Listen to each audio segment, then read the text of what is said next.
আসসালামু আলাইকুম ওয়া রাহমাতুল্লাহি ওয়া বারাকাতুহু নাহমাদুহু ওয়া নুসাল্লি আলা রাসূলিহিল কারীম আম্মা বাদ। দেশ কিংবা প্রবাসে যে যেখান থেকে বসে আজকের এই ইকামত সংক্রান্ত বিভিন্ন প্রশ্নের উত্তর এবং সহিহ শুদ্ধভাবে ইকামত শিক্ষার ভিডিওটি দেখছেন, সকলকে জানাই আমার পক্ষ থেকে আন্তরিক শুভেচ্ছা এবং অভিনন্দন। আপনারা যখন আমাকে ইকামত সংক্রান্ত অনেকগুলো প্রশ্ন করলেন, তখন আমি নেটে সার্চ দিলাম ইকামত সংক্রান্ত কোনো ভিডিও আছে কিনা। তো সেখানে অনেকগুলো ভিডিও দেখলাম। আসলে আপনাদের প্রশ্নের উত্তর ওইভাবে হাদিসের আলোকে বা হাদিসের দলিল সহকারে উপস্থাপন করার তেমন কোনো ভিডিও আমি দেখলাম না। বড় বড় স্কলাররা করেছেন, হয়তো সংক্ষিপ্ত আকারে একটা বলে দিয়েছেন, আর যারা করেছেন তারা হয়তো হাদিসের দলিল ওইভাবে পেশ করতে পারে নাই। তো আমি চিন্তা করলাম একটা হাদিসের দলিল সহকারে একটা ভিডিও তৈরি করি, যেখানে ইকামত সংক্রান্ত অনেকগুলো প্রশ্নের উত্তর থাকবে এবং সহিহ শুদ্ধভাবে ইকামতের শব্দগুলো শিক্ষা করিয়ে দেওয়া হবে। তো চলুন আমরা ইকামত সংক্রান্ত কিছু হাদিস শুনে নেই। হাদিসের দলিলগুলা স্ক্রিনে দিয়ে দেওয়া হবে, ওখান থেকে আপনারা দেখে নেবেন। পাক পবিত্র অবস্থায় ইকামত দেওয়া, কেবলামুখী হয়ে একামত দেওয়া এবং উভয় পায়ের আঙ্গুলগুলাও কেবলামুখী করে রাখা এবং উভয় পায়ের মাঝে 4 আঙ্গুল সমপরিমাণ ফাঁকা রাখা। আপনারা অনেকেই প্রশ্ন করে থাকেন যে ইকামতটা আজানের মতো এভাবে টেনে টেনে দেবো কিনা। না, ইকামত হদর করে পড়ার কথা তিরমিজি শরীফে এসেছে, অর্থাৎ তাড়াতাড়ি পড়বেন, আজানের থেকে একটু তাড়াতাড়ি পড়বেন এবং প্রতিটা, যেমন আল্লাহু আকবার, এই প্রতিটা বাক্যর শেষে সাকিন করা। অনেকেই আল্লাহু আকবার উল্লাহু আকবার এভাবে বলতে চান, না, ইকামতের ক্ষেত্রে প্রতিটা বাক্যের শেষে সাকিন করতে হবে। যেমন আল্লাহু আকবার আল্লাহু আকবার আল্লাহু আকবার আল্লাহু আকবার এভাবে বলতে হবে। 4 বার আল্লাহু আকবার একসাথে বলে থামতে হবে। এ তো গেল আল্লাহু আকবার বাক্যের কথা। এর পরের যে বাক্যগুলো আছে, আশহাদু আল্লা ইলাহা ইল্লাল্লাহ, বা ওই যে কদ কামাতিস সলাতু কদ কামাতিস সলাহ, এমন বলে অনেকে যে মিলাই পড়ার ক্ষেত্রে যে কদ কামাতিস সলাতু, এখানেও আপনার মেলানো যাবে না, এইভাবে মেলাতে হবে। কিভাবে?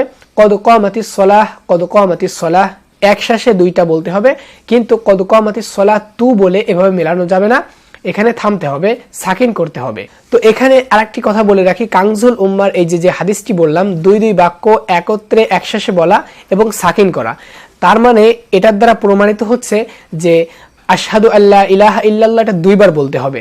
যেমন আশহাদু আল্লা ইলাহা ইল্লাল্লাহ আশহাদু আল্লা ইলাহা ইল্লাল্লাহ, এটা 2 বার বলতে হবে। এখন আপনারা অনেকেই বলে থাকেন, আমরা তো বিভিন্ন দেশে থাকি, সেখানে তো একবার আমরা শুনে থাকি বা কোথাও 2 বার শুনে থাকি। তো এই 1 বার 2 বার এইটার কি, এটা কি আসলে সুন্নাত আদায় হচ্ছে না? না, এমনটি নয়। তো যেখানে 1 বার বলতেছে ওইখানে 1 বার বলুক, সমস্যা নাই, আর এখানে 2 বার বলতেছে এখানে 2 বার বলুক, সমস্যা নেই। এই নিয়ে আপনারা আবার ফিতনা সৃষ্টি করেন না বা জ্ঞানজাম করেন না। এইটা 1 বার বলতেছে বলুক, আবার 2 বার বলার কথা বলা হচ্ছে, এটা বলুক, কোনো সমস্যা নাই। ইকামতের সর্বশেষ যে 2টা তাকবীর আছে, আল্লাহু আকবার আল্লাহু আকবার, এরপর আর একটা তাকবীর আছে লা ইলাহা ইল্লাল্লাহ। তো এই যে 3টা তাকবীর একত্রে হয়ে যাচ্ছে, এইখানে আপনারা মিলাই পড়বেন। আল্লাহু আকবার বলে লা ইলাহা ইল্লাল্লাহ একত্রে বলে এরপর দম ছাড়বেন। যেমন আল্লাহু আকবার লা ইলাহা ইল্লাল্লাহ এভাবে বলবেন। এরপর আসেন হাইয়া আলাস সালাহ হাইয়া আলাল ফালাহ। এর ক্ষেত্রে আমরা তো আজানের সময় ডান দিকে চেহারা ঘোরাই এবং বাম দিকে চেহারা ঘোরাই, ইকামতের ক্ষেত্রেও এমনটি করতে হবে কিনা। ইকামতের ক্ষেত্রেও হাইয়া আলাস সালাহ হাইয়া আলাল ফালাহ বলার সময় ডান দিকে এবং বাম দিকে চেহারা ফেরাতে হবে। কিভাবে চেহারা ফেরাবেন? আপনারা আবার এটাও প্রশ্ন করে থাকেন যে আগে চেহারা ফেরাবো নাকি আগে বাক্যটা বলবো, আপনারা অনেক প্রশ্ন করে থাকেন। তো আগে আপনারা চেহারা ফিরিয়ে এরপর বাক্যটা বলবেন। যেমন এভাবে চেহারা ফিরিয়ে এবার হাইয়া আলাস সালাহ হাইয়া আলাস সালাহ হাইয়া আলাল ফালাহ হাইয়া আলাল ফালাহ, এভাবে আগে চেহারা ঘুরবে এরপর বাক্য বলবেন। একটা কথা খেয়াল রাখবেন, চেহারা ঘোরানোর সময় যেন সিনাটাও এরকম ভাবে পুরাপুরি ঘুরে না যায়, এইটার দিকে খেয়াল রাখবেন। সর্বশেষ যে হাদিসটি আমি বলতেছি, এটা আবু দাউদ শরীফে এসেছে। আপনারা বলে থাকেন যে আজানের জবাব আমরা যেভাবে দিই, ইকামতের জবাব কি আমরা ওইভাবে দিব কিনা। হ্যাঁ, আজানের জবাব আপনারা যেভাবে দেন, ইকামতের জবাবও ঠিক ওইভাবে দিবেন। তবে আজানের ভেতর কদ কামাতিস সলাহ এই বাক্যটা নাই, এই বাক্যটা আছে ইকামতের ভেতর। তো এইখানে আপনারা কি বলবেন? এইখানে বলবেন আকামাহাল্লাহু ওয়া আদামাহা। কি বলবেন? আকামাহাল্লাহু ওয়া আদামাহা, আকামাহাল্লাহু ওয়া আদামাহা। তো যখন কদ কামাতিস সলাহ বলবে তখন আকামাহাল্লাহু ওয়া আদামাহা এটা বলবেন। তো ইকামত সংক্রান্ত অনেকগুলো হাদিস আপনাদের সামনে উপস্থাপন করার চেষ্টা করেছি হাদিসের দলিল সহকারে। তো আরেকটা প্রশ্ন আমার কাছে এসে থাকে, তা হলো আমরা যখন একাকী নামাজ আদায় করতেছি তখনও কি আমাদের ইকামত দিতে হবে, আজান দিতে হবে? আসলে এ সম্পর্কে যতটুকু জানা যায় তা হলো, আপনি যদি এমন এলাকায় নামাজ আদায় করছেন যে এলাকায় আজান হয় নাই, তো বা কোনো মরুভূমির মাঝে আপনি নামাজ আদায় করতেছেন, সেখানে আজান হয় না, তো ওইখানে আপনি কি করবেন, আজান দিবেন, এরপর ইকামত দিবেন, এরপর সালাত আদায় করবেন। আর যেসব এলাকায় আজান হচ্ছে, তো ওইখানে যদি আপনি বাসা বাড়িতে একাকী নামাজ আদায় করতে চান, সেক্ষেত্রে ফরজ সালাত যখন আপনি আদায় করতেছেন, তো সেক্ষেত্রে ইকামতটা দিয়ে ফরজ সালাত আদায় করবেন। আর যদি ইকামত নাও দেন, আপনার নামাজ হয়ে যাবে, তবে ইকামতটা দেওয়া উত্তম। তো অনেক আলোচনা করে ফেললাম, এবার চলুন আমরা সহিহ শুদ্ধভাবে ইকামতটা শিখে নেই। আরেকটি কথা, এসএপি টিভি বাংলা চ্যানেলের কর্তৃপক্ষের কাছ থেকে একটি কথা আসছে, তা হলো আপনারা অনেকে ভিডিও দেখতেছেন, লাইক দিচ্ছেন, কিন্তু কমেন্ট করতেছেন না, চ্যানেলকে সাবস্ক্রাইব করতেছেন না, ভিডিওর ভিউজ অনুযায়ী লাইক বা সাবস্ক্রাইব আপনারা করতেছেন না। আসলে এটা ইসলামিক চ্যানেল, সাবস্ক্রাইব করলে তো ক্ষতি নাই, আপনারা অনেক চ্যানেল সাবস্ক্রাইব করে থাকেন, কিন্তু এটা ইসলামিক চ্যানেল, ইসলামের কাজে সহযোগিতা হবে, আপনারা তো টাকা পয়সা দিচ্ছেন না। চ্যানেলকে সাবস্ক্রাইব করবেন, ভিডিওটিতে একটি লাইক দিবেন, শেয়ার করে দিবেন, এটাতে আশা করি কোনো সমস্যা হবে না। তো এবার থেকে এটা করে দিবেন। তো চলুন আমরা এবার ইকামতটা সহিহ শুদ্ধভাবে শিখে নেই। আল্লাহু আকবার, আল্লাহু আকবার, আক এখানে কাফ, আকবার। তো এটা 4 বার বলবেন, আল্লাহু আকবার, আল্লাহু আকবার, আল্লাহু আকবার, আল্লাহু আকবার, এভাবে বলবেন। এরপর আশহাদু আল্লাহ ইলাহা ইল্লাল্লাহ। তো আশহাদু আল্লাহ ইলাহা ইল্লাল্লাহ, এটা 2 বার বলবেন এভাবে, আশহাদু আল্লাহ ইলাহা ইল্লাল্লাহ, আশহাদু আল্লাহ ইলাহা ইল্লাল্লাহ। এরপর আশহাদু আন্না মুহাম্মাদার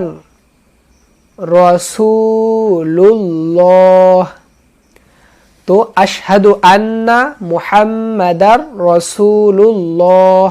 এরপরে হাইয়া আলাস সালাহ বলবেন, তাহলে হাইয়া আলাস